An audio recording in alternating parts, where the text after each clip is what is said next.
Auzubillahiminash-shaytanir-rajim. Bismillahir-rahmanir-rahim. Dear students, dear viewers, अस्सलाम वालेकुम। जैसे कि पिछले लेक्चर के अंदर, पिछले वीडियो के अंदर मैंने आपके साथ डिस्कस किया सिमेट्रिकल डिस्ट्रीब्यूशंस क्या होते हैं, एसिमेट्रिकल क्या होता है, स्क्यूनेस को आपके साथ डिटेल में डिस्कस किया और उसके अलावा कर्टोसिस को डिस्कस किया, उनके मेजर्स को डिस्कस किया। How can we know about the skewness and how can we know about the kurtosis. हमने इनको डिटेल के साथ उनके मेथड्स या उनके मेजर्स को डिस्कस किया, उनके थ्योरेटिकल को भी डिस्कस किया। तो आज के लेक्चर के अंदर, आज के वीडियो के अंदर हम जो है ना जो करने जा रहे हैं वो उन्हीं स्क्यूनेस और कर्टोसिस के हवाले से है कि practical example for skewness and for kurtosis. वो जो हमने Karl Pearson, Bowley coefficient and Kelly coefficient जितने भी मेथड्स हमने डिस्कस किए थे उनको हम प्रैक्टिकल एग्जांपल के जरिए अब हम डिस्कस करेंगे। तो मेरे पास एक दो एग्जांपल्स हैं, उनके अंदर हम कवर करेंगे इन दोनों को। हम स्क्यूनेस को भी और कर्टोसिस को भी उन दोनों के अंदर हम कवर करेंगे। एक हमारे पास एग्जांपल है इंडिविजुअल सीरीज का और जो दूसरा है वो हमारे पास डेटा गिवन है, जस्ट हमने फार्मूले यूज करने हैं। यहां पे फार्मूले यूज करने हैं, लेकिन पहले हमें उन चीजों को फाइंड करना है। पहली एग्जांपल ये है और दूसरी एग्जांपल ये है। आपके पास ये जो एग्जांपल है पहली, ये है आपके पास दूसरी। कह रहा है कि Karl Pearson coefficient of skewness, एक मेथड, दूसरा क्वार्टाइल कोफिशिएंट या उसे कहते हैं Bowley coefficient. Bowley method of coefficient of Karl Pearson coefficient of skewness and Bowley coefficient of skewness. ये दो मेथड्स हैं, नंबर 1 एंड नंबर 2। इन दोनों मेथड्स को आपने इसके जरिए, इन दोनों के जरिए आपने स्क्यूनेस को आइडेंटिफाई करना है, स्क्यूनेस को फाइंड करना है। डेटा आपके पास गिवन है, आपके पास जो मेजर है वो गिवन है। पहला क्या है? मीन, दूसरा median, standard deviation, third quartile, first quartile, Q3, Q1, S, median, mean, place A and place B। आपके पास दो प्लेसेस हैं, प्लेस A, प्लेस B। पहले आपने प्लेस A के अंदर आपने कोफिशिएंट ऑफ स्क्यूनेस फाइंड करना है इन दोनों के जरिए, फिर आपने प्लेस B के अंदर कोफिशिएंट ऑफ स्क्यूनेस फाइंड करना है इन दोनों के जरिए। अब ये कोफिशिएंट ऑफ स्क्यूनेस के जरिए आपको पता चल जाएगा कि पॉजिटिव स्क्यूनेस है, नेगेटिव स्क्यूनेस है या कोई स्क्यूनेस है ही नहीं है, सिमेट्रिकल है। तो place B mean, place A का, प्लेस B का, median, place A, place B, standard deviation for place A, for place B, third quartile for place A, for place B, first quartile for place A, for place B। ये चीजें हमें given है। अब हम पहले place A के लिए काम करते हैं, इन दोनों के जरिए, प्लेस A के लिए हम करते हैं। किसके लिए? प्लेस A के लिए, प्लेस A के लिए करते हैं। प्लेस A के अंदर है मीन, हमें मीन दिया हुआ है 256.5। अच्छा जी, हम सबसे पहले फार्मूला को यूज करते हैं, Karl Pearson coefficient of skewness. क्या है आपके पास? इसके बराबर है मीन, आपके पास है, पहला आपके पास क्या है? मेरे पास क्या है? Mean minus mod divide by standard deviation. ये कार्ल पियर्सन का formula for coefficient of skewness. अब मॉड हमारे पास नहीं है, तो मॉड हमारे पास कहां से आएगा?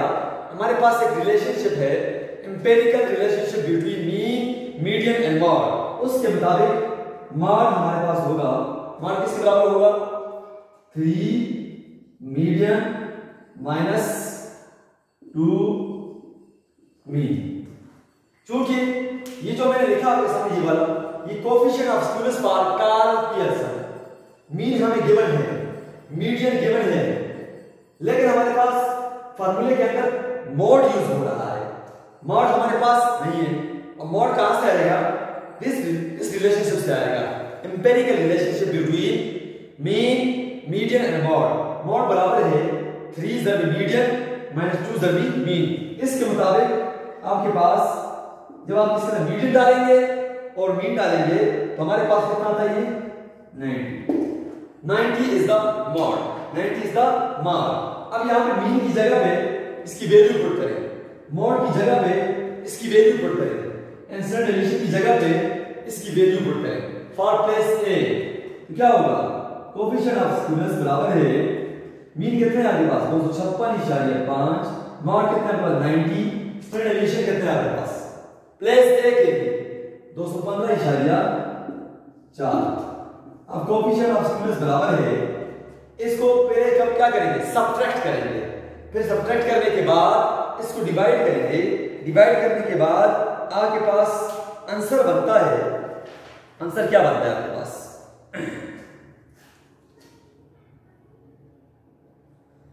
0 प्लस 0.773।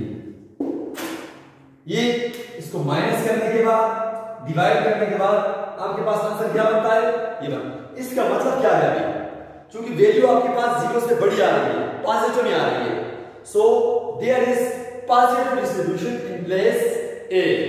इस प्लेस ए वाले डेटा सेट के अंदर आपके पास पॉजिटिव स्क्यूनेस है, राइट स्क्यूनेस है। अब हम दूसरा मेथड यूज करते हैं, क्वार्टाइल कोएफिशिएंट या बॉयले कोएफिशिएंट ऑफ स्क्यूनेस। उस मेथड को यूज करते हैं, हमारे पास आएगा बॉयले को आ जाएगा Q3 plus Q1 minus 2Q2 divide by Q3 minus Q1। ये हमारे पास सेकंड मेथड है। हम फिलहाल प्लेस ए के लिए काम कर रहे हैं। ये जो मेथड था ये कार्ल पियर्सन का, ये वाला क्वार्टाइल कोएफिशिएंट वाला, यानी कि बॉयले कोएफिशिएंट ऑफ स्क्यूनेस। अब यहां पे Q3 आपके पास 260, Q1 आपके पास 157, Q2 कहां से आएगा? सेकंड क्वार्टाइल कहां से आएगा आपके पास? अब सेकंड क्वार्टाइल आपको पता है किसके बराबर होता है? मीडियन के बराबर होता है। Second quartile and median are equal because both divide the data set into 2 equal parts. तो मीडियन हमारे पास है 201, तो हम यहां पे क्या करेंगे? स्क्यूनेस Q3 कितना है? 260, Q1 कितना है? 157 माइनस 2 जरवे 208, नीचे 260 माइनस 157। कोएफिशिएंट ऑफ स्क्यूनेस बराबर है। अब कैलकुलेटर के जरिए इन दोनों को मल्टीप्लाई करें, इन दोनों को जमा करें, फिर इसमें से इसको माइनस करें और इस पे डिवाइड करें। डिवाइड करने के बाद आपके पास जो आंसर आता है क्वार्टाइल कोएफिशिएंट का वो 0.146, 0.146। ये देखिए again positive skewness, right skewness. भले ही आंसर सेम नहीं आएंगे, लेकिन आपके पास जो स्क्यूनेस होगा, जो उनकी नेचर, जो डिस्ट्रीब्यूशन की जो नेचर होगी वो सेम आएगी हर फॉर्मूले से, लेकिन आंसर सेम नहीं आएंगे। यहां भी पॉजिटिव, यहां भी positive, positive skewness, positive skewness, right skewness, right skewness, both from both methods, Karl Pearson and quartile coefficient of skewness. From both methods we get the same answer, we get the same decision. फैसला same होगा, answer भले ही different हो, answer same ना हो, answer same नहीं है, लेकिन decision same. The from both methods we get the same decision, that is positive skewness, right skewness for place A. Now for place B, for place B, place B, place B के लिए क्या होगा आपके पास? अब place B के लिए, place B, place B के लिए मीन आपके पास कितना है? 240.8 और मीन आप यहां पे अगेन हमारे पास स्क्यूनेस किसके बराबर होगा?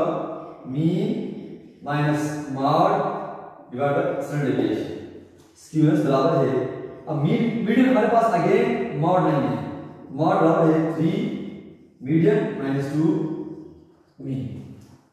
अच्छा जी, अब मॉड बराबर है यहां पे मीडियन की वैल्यू डालेंगे प्लस बी से, मीन की वैल्यू डालेंगे प्लस बी से, then we get mod.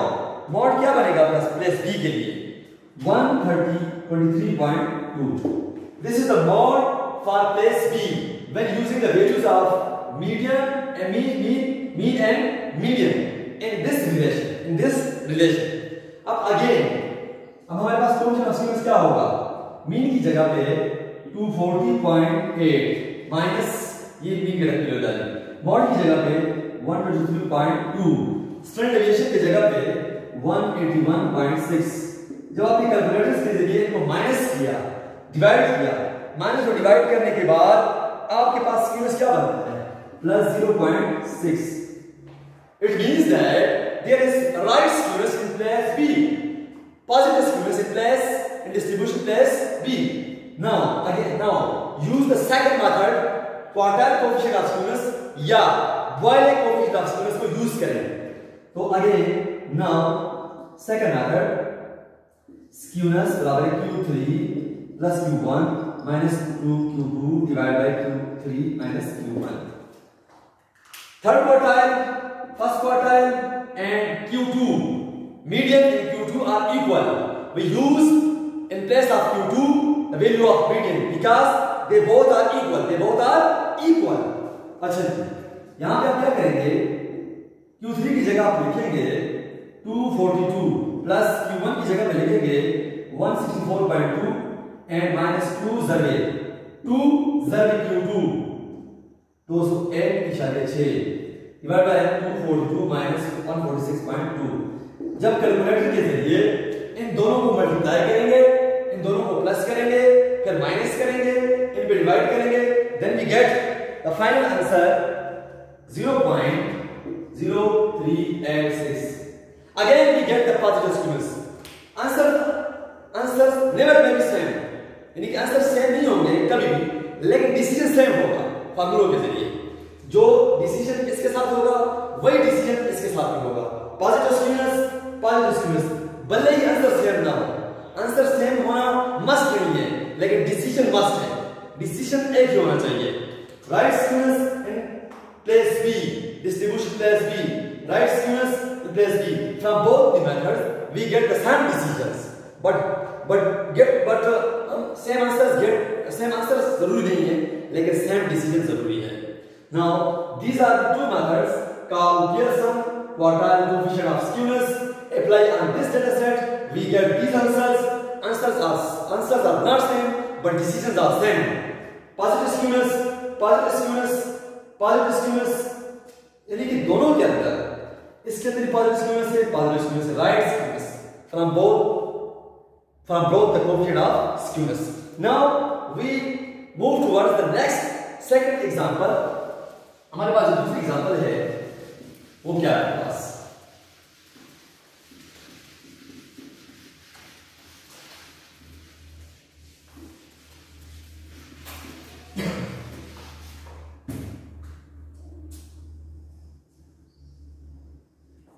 Example है आपके पास, given that variable 1, 9, 5, 8 and 7, these are the 5 values in a variable। अब इस वेरिएबल पर आपने 4 फार्मूले अप्लाई करने हैं, 4 मेथड्स अप्लाई करने हैं।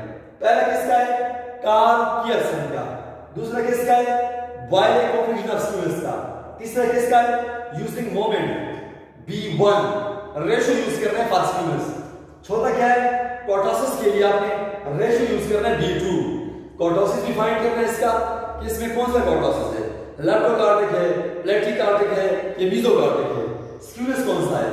From this method and from this method are method give the same decisions, but मतलब आंसर्स सेम भी हो सकते हैं, सेम नहीं, लेकिन डिसीजन सेम होगा। अब हम इसको सॉल्व करते हैं। पहला मेथड अप्लाई करते हैं कार्ल पियर्सन, यानी कि हमारे पास यहां से स्टार्ट करते हैं 1, इसको हम अरेंज करते हैं, यानी कि अरेंज अभी लिख दे 5, 8 and 7। अच्छा हमारे पास जो पहला मेथड है वो Karl Pearson.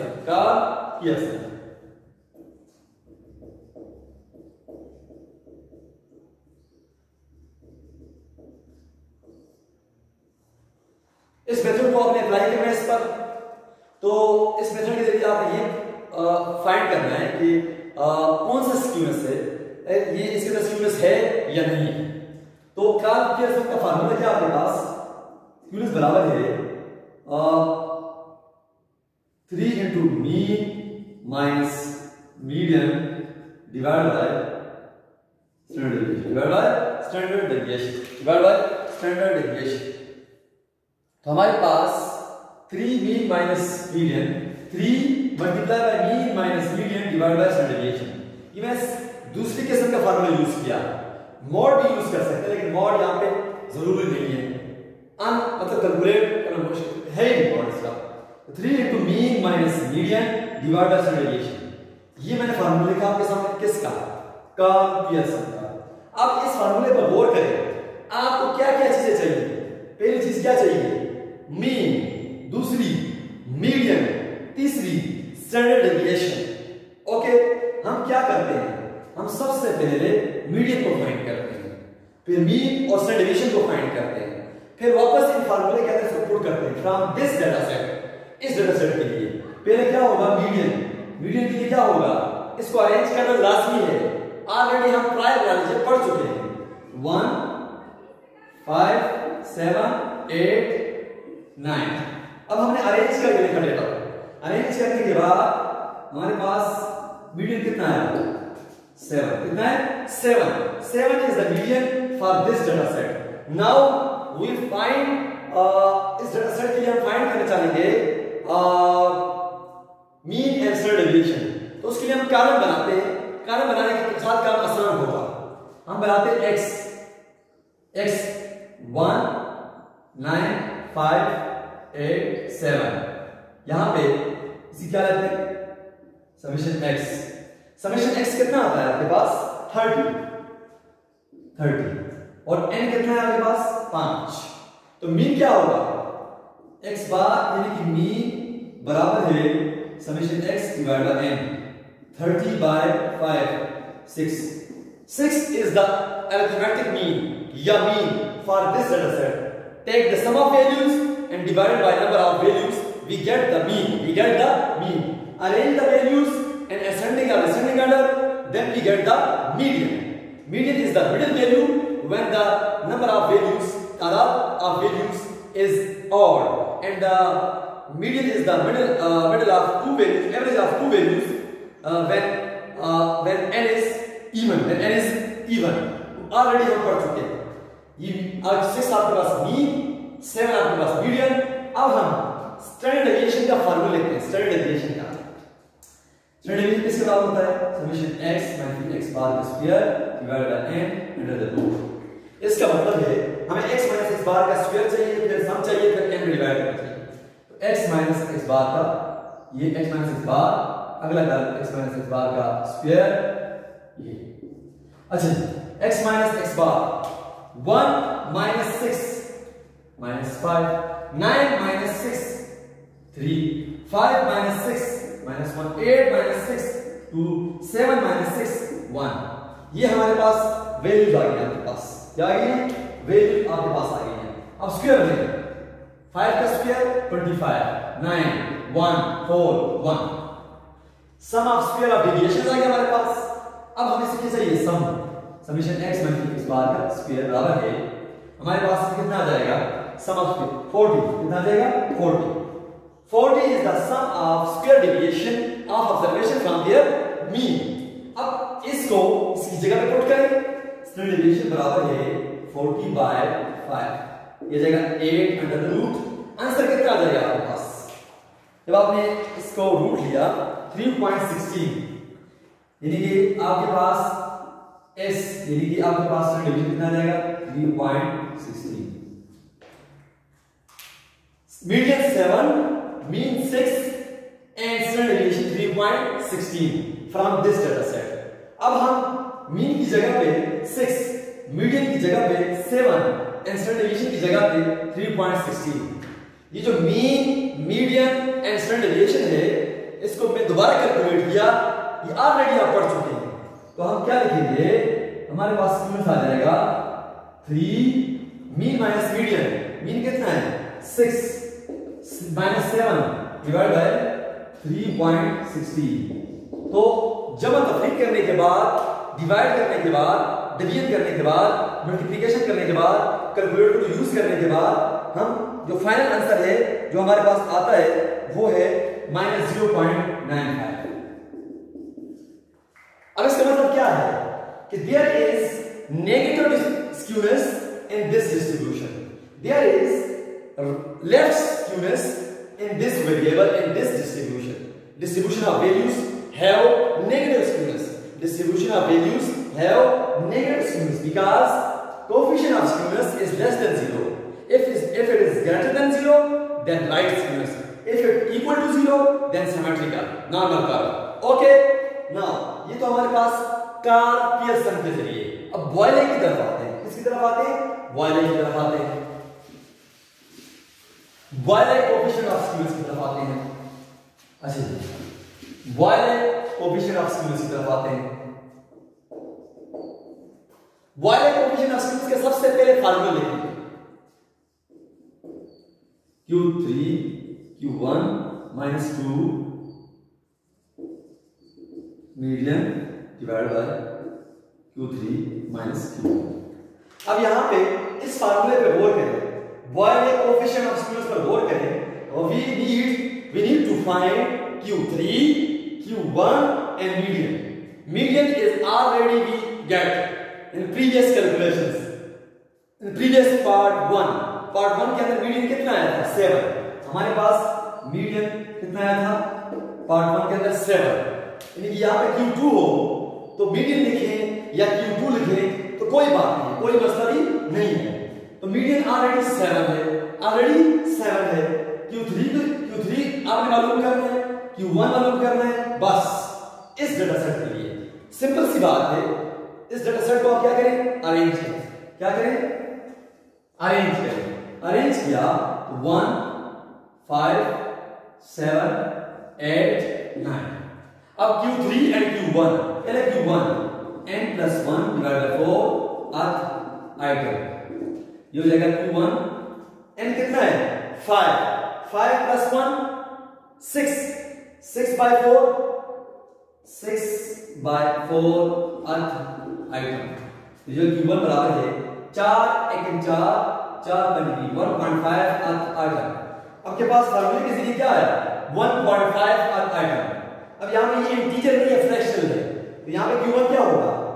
Value of first item plus 0.5 multiply by value of second item minus first item. क्या होगा?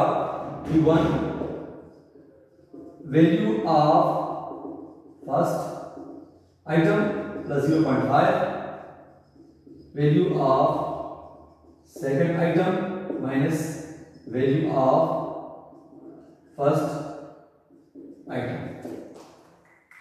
या आप इसको और आसान कर लिख सकते हैं, या लिख सकते हैं Q1 बराबर है, क्या लिख सकते हैं इसको? First value plus 0.5, first value plus 0.5, second minus first, second minus first, second minus first, तो Q1 आएगा। फर्स्ट वैल्यू क्या है आपके पास? 1 प्लस 0.5, सेकंड वैल्यू क्या है आपके पास? अरेंज डेटा सेट के अंदर this is the first value of in arrange data set, second value क्या है आपके पास? 5 माइनस 1। ये हो जाएगा आपके पास माइनस करने के बाद, ज़रब देने के बाद और प्लस करने के बाद आपके पास आंसर क्या आता है? फाइनल आंसर आपके पास 3 is the first quartile for this data set. अब हम थर्ड क्वार्टाइल फाइंड करते हैं। थर्ड क्वार्टाइल Q3 बराबर है n नहीं 3 into n plus 1 by 4 earth item. n plus 1 5 plus 1, 5 plus 1 कितना होता है? 6 multiply by 3 18 by 4 18 by 4 earth item. ये कितना आ जाएगा? 4 4 16 4 20 4.5 अर्थ आइटम। अब इसका मतलब क्या है? Fourth value plus 0.5 into multiply by fifth value minus fourth value, क्या होगी? Q3 बराबर है 4 minus plus 0.5, fifth value minus fourth value, ये इसका आंसर आएगा। तो Q3 फोर्थ वैल्यू क्या है आपके पास, आई के रेस्पेक्ट करना 8 प्लस 0.5, फिफ्थ वैल्यू क्या है आपके पास 9 माइनस 8। इसको जब आपने मल्टीप्लाई किया, माइनस किया, मल्टीप्लाई किया, प्लस किया, तो आपके पास जो फाइनल आंसर आता है Q3 का वो 8.5। तो हमारे पास दो आंसर आ गए आपके पास। पहला आपके पास आ गया Q1, कितने आपके पास 3 and Q3 8.5 and median already 7, Q2 already 7 in previous part first। अब इन वैल्यूज को यहां पुट करना है, वैल्यूज को आपने वन बाय वन वैल्यूज को फाइंड किया, फार्मूले को देख के आपने काम किया, हमें जो चीजें रिक्वायर्ड थी, जो चीजें चाहिए थी वो हमने फाइंड कर ली। अब हमने s के अंदर डालना है, तो s के बराबर है, इसकी जगह पे 8.5, इसकी जगह पे 3, 2 जरिए 7, इसकी जगह पे 7, इसकी जगह पे अगेन 8.5 माइनस 3, स्क्यूनेस बराबर है। अब इनको ज़रब देकर, जमा करके, ज़रब देकर, माइनस करके, कैलकुलेटर के जरिए जो भी मैथमेटिकल रूल्स हैं उनके मुताबिक जो आपके पास फाइनल आंसर आता है we get minus 0.4, minus 0.45। Again, from the answer it is clear that the values of this variable have negative skewness, left skewness, यानी कि आपके पास decision same, the decisions are same but the answers are not same। आपके पास जो फैसला होगा यानी कि डिसीजन होगा वो सेम होगा, answers are not same. Negative skewness बॉयले के जरिए, नेगेटिव स्क्यूनेस कार्ल पियर्सन के जरिए। अब हम मोमेंट्स को यूज करते हैं, ये हो गया आपके पास बॉयले मेथड। अब हम ratio of moments ratio use करते हैं स्क्यूनेस के लिए। किसके लिए, स्क्यूनेस के लिए हम क्या यूज करते हैं, स्क्यूनेस के लिए हम यूज करते हैं, हमारे पास स्क्यूनेस यानी कि B1 बराबर है M3 का स्क्वायर M2 का क्यूब। इसको अगर आप रीडिफाइन करके लिखें अंडर रूट ये बनेगा गेमा 1 बराबर है M3 बाय S की पावर 3, इसकी पावर 3। अब हम इस फार्मूले को देख कर काम करें, इस रेशो पे हमें क्या चाहिए, थर्ड मोमेंट अबाउट मीन चाहिए एंड स्टैंडर्ड डेविएशन चाहिए। We get the standard deviation already in previous section. S कितना था हमारे पास 3.16, ये ऑलरेडी हम पार्ट नंबर फर्स्ट के अंदर फाइंड कर चुके हैं इस डेटा सेट के लिए। 40 बाय 8 अंडर रूट ये ऑलरेडी कर चुके थे। स्टैंडर्ड डेविएशन क्या आया था हमारे पास पहले सेक्शन के पहले पार्ट के अंदर 3.16, इसकी जरूरत नहीं है। अब M3 को फाइंड करना लाजमी है, M3 को, तो M3 क्या होगा, समेशन x x बार का क्यूब बाय n। यहां पे काम और चलेगा, x माइनस x बार का क्यूब, x माइनस x बार कितना है 5 माइनस 5 3 माइनस 1 2 1, इसका क्यूब, इसका सबका क्यूब लेंगे, क्यूब लेंगे 125, क्यूब लेंगे 27 माइनस 1 8 1। इसको आप जमा करेंगे, जमा करने के बाद आपके पास जो आंसर आता है वो क्या आएगा, आपके पास आंसर आने के बाद आपके पास है माइनस 90। अब हम क्या करेंगे, M3 बराबर है इसकी जगह पे माइनस 90 और इसकी जगह पे 5, तो M3 कितना आ जाएगा माइनस 18। आपने n की जगह पे 5 डाला और समेशन x माइनस x बार क्यूब की जगह माइनस 90 डाला, आंसर कितना आया माइनस 18। अब इसकी जगह पे माइनस 18 और s की जगह पे 3.16। अब आप क्या करोगे, देखिए गेम अपन M3 की जगह माइनस 18 और s की जगह 3.16 का क्यूब। जब आपने इसको इसका क्यूब लिया, डिवाइड किया, then we get the final answer minus 0.8026। Again we get the negative skewness from this method, from moment ratios the decision are same, फैसला सेम होगा, आंसर सेम नहीं होंगे।